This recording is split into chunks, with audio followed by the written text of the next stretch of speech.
Assalamualaikum warahmatullahi wabarakatuh. Sekarang kita sedang melakukan proses pengecekan pada bagian brake system di Jeep JK 3,8 2011 ini ya. Dari usianya aja udah kebayang kan, berarti berapa tuh? Sekitar 14 tahun. Udah perlu banget pastinya melakukan pengecekan di area kolong sekaligus area brake system. Jadi mobil ini sedang melakukan pergantian pada piringan remnya, kampas remnya, terus servis rutin aja, servis berkala, dan keluhannya itu ada bunyi desis pada bagian AC. Tapi yang mau kita bahas di bagian brake systemnya. Jadi kapan waktu yang tepat untuk melakukan pergantian pada piringan rem? Apakah harus menunggu si piringan dengan si plat besi yang ada di kampas rem beradu kayak begini nih. Jadi sampai termakan tuh si piringannya. Nah, jangan ya, bahaya banget itu. Bahayanya kenapa? Itu 100% akan terjadi yang namanya ngancing pada kampas rem. Roda bener-bener nggak bisa berputar. Wah, itu udah pasti menghentikan perjalanan Anda dan keluarga. Nggak nyaman dong. Masa lagi liburan, momennya lagi bahagia-bahagianya, harus repot-repot dan lama-lama nunggu bengkel datang atau nunggu towing datang. Nah, mending kita preparein biar mobilnya bisa produktif pada saat momen-momen tertentu bersama keluarga. Intinya dipakainya aman dan nyaman, nggak bermasalah gitu. Di mobil ini sebetulnya piringannya itu belum sampai ngadu dengan plat yang ada pada kampas rem ya. Hanya saja si ownernya nggak mau ribet ke depannya. Nah, itu smart banget lah pikirannya gitu. Jadi waktu itu sangat berharga buat beliau.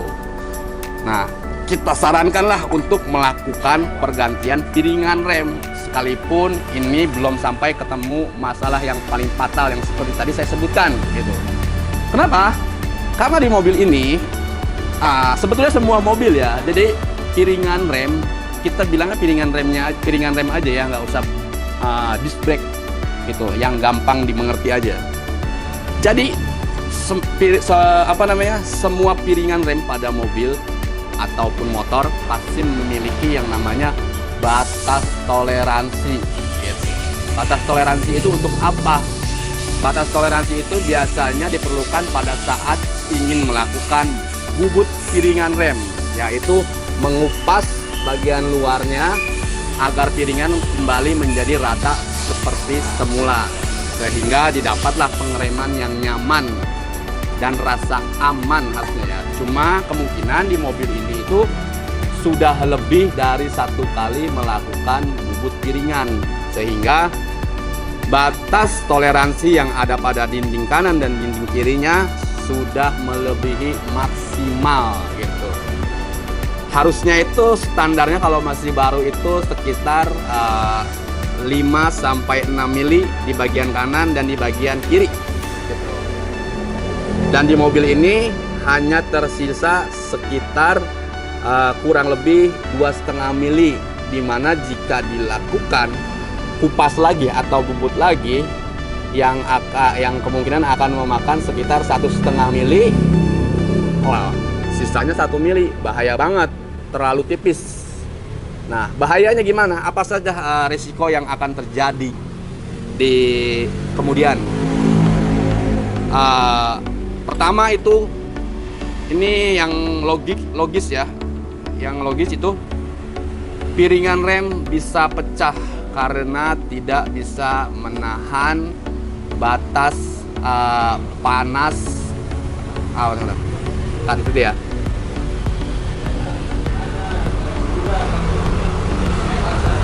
Apa saja bahaya yang bisa ditimbulkan di kemudian hari? Nah, yang pertama, kemungkinan besar bisa terjadi pecahnya pada piringan rem karena overheat ya. dia tidak lagi bisa menahan panas secara maksimal karena terlalu tipis. Terus dia harus bergesekan terus dengan si kampas rem pada saat Anda menginjak pedal rem. Nah itu ngeri kan kalau pecah, bayangin deh gitu mobil bakal kayak gimana. Terus yang kedua, ada kemungkinan kampas remnya bisa ngancing. Jadi antara si plat yang ada di kampas bisa ketemu dengan si piringan ini gitu. Biasanya kalau panasnya sudah terlalu berlebih, itu bagian kampasnya akan cepat habis. Nah kalau udah ngancing, itu otomatis akan mengunci pergerakan pada roda. Kebayang nggak kalau lagi kencang rodanya ngunci? Serem kan? Nah, apalagi kalau lagi pas kita bawa family. Nah itu.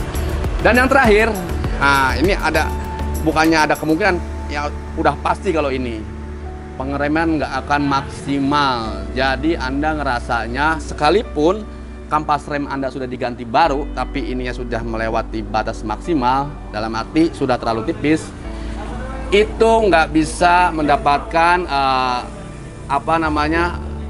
injekan pedal yang maksimal. Jadi dia terlalu dalam. Rasanya itu seperti rem yang kempos ya, kalau kita bilang paling gampang itu kempos gitu.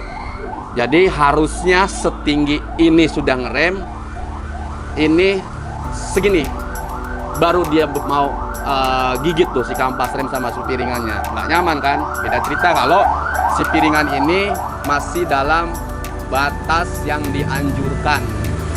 Seperti itu kawan-kawan. Jadi itu 3 bahaya yang kemungkinan terjadi jika ini dibiarkan. Pada saat melakukan pengecekan pada bagian brake system, selain kalau yang di mobil ini sudah disetujui untuk mengganti piringan, lakukan juga pengecekan pada kampas rem ya. Lihat tinggal berapa persen, masih worth it dipakai atau enggak. Cuma disarankan kalau ya melakukan pergantian piringan rem, itu lebih baik kampasnya diganti, apalagi kondisinya sudah misal 60%, walaupun 60% ya. Karena begini perhitungannya, harga kampas rem misal hanya 1,5, ganti piringan rem kanan kiri itu bisa 7 jutaan ya kan? Nah kalau kita pasang yang baru, kampasnya pakai yang lama sekalipun kita ratakan, dia tetap mempunyai tekstur yang nggak rata seperti yang baru. Khawatirnya piringan yang baru jadi mengikuti tekstur yang ada pada kampas rem lama ini, jadi bergelombang. Nah kalau udah bergelombang itu kan nggak lucu ya kalau piringan rem baru udah kena bubut. Nah karena kalau udah bergelombang itu biasanya bisa menyebabkan vibrasi atau getar pada setir pada saat Anda menginjak rem di kecepatan tertentu. Sayang kan? Nah, terus sekalian lakukan juga pengecekan pada selang remnya ya, atau brake hose kalau kerennya disebutnya itu. Ada yang getas atau ada yang retak atau ada yang rembes kah, itu pastikan semuanya benar-benar aman dan normal. Selanjutnya lakukan juga pengecekan, karena ini sedang posisinya di bawah, lakukan pengecekan pada hub bearing atau bearing rodanya, karena kalau rusak cukup fatal juga ini. Naik ke atas sedikit, lakukan juga pengecekan pada minyak rem, pastinya dong itu harus dicek karena itu nggak seberapa juga kan dibanding pergantian yang tadi ini. Lalu yang terakhir itu lakukan pengecekan, nah ini yang paling penting juga nih, lakukan pengecekan pada saya sebutkannya yang gampang ya, sebenarnya ini master cylinder. Jadi saya sebutnya ini lakukan pengecekan pada pompa rem yang ada di bagian atas pojok kanan kalau setir kanan ya, biasanya itu. Lihat ada rembesan oli atau fungsinya masih normal, bekerja dengan baik apa enggak, ngempos apa enggak. Terus dicek juga boosternya, karena si pompa rem itu dengan si boosternya itu posisinya menyatu gitu. Karena kalau boosternya itu rusak, remnya itu terasa sangat keras kayak mobil-mobil zaman dulu dah gitu, keras banget. Fungsinya fungsinya booster itu kan untuk membantu si pompa itu agar beban kerjanya nggak terlalu berat, jadi ringan diinjaknya gitu.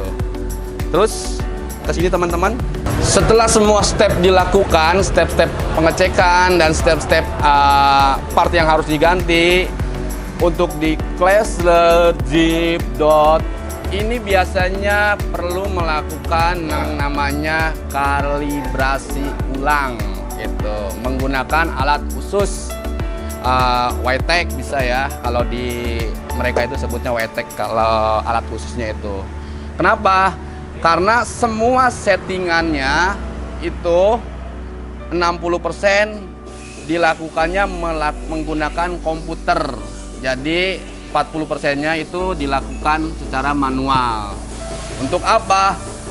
Untuk semua fungsinya kembali ke settingan standarnya mobil ini. Jadi nanti nggak ada yang namanya remnya ketinggian, remnya kedalaman dikit, atau remnya kurang pakem. Karena mobil ini udah nggak pakai setelan, jadi nyetelnya itu pakai komputer.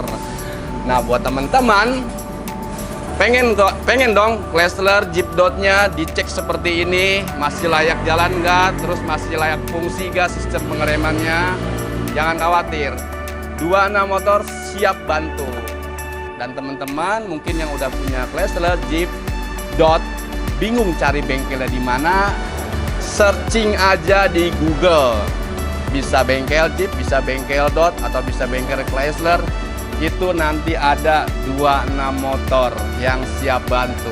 Dan lokasi kita di Bogor ada, itu pusatnya ya. Di Bandung kita ada 2. Insya Allah satu lagi akan buka di Pasteur gitu. Jadi apalagi warga Bandung udah nggak usah khawatir ya, udah nggak perlu repot-repot jauh-jauh bawa ke Jakarta lagi untuk servis Chrysler Jeep Dodge-nya, karena udah ada spesialisnya di sana. Gimana teman-teman? Jika menurut teman-teman video ini bermanfaat, bantu kita like, comment, subscribe, dan share. Bagikan video ini ke teman-teman kalian yang belum tahu. Jangan lupa juga bantu follow Instagram kita 26 Motor dan TikTok kita 26 Motor. Everybody, semua orang.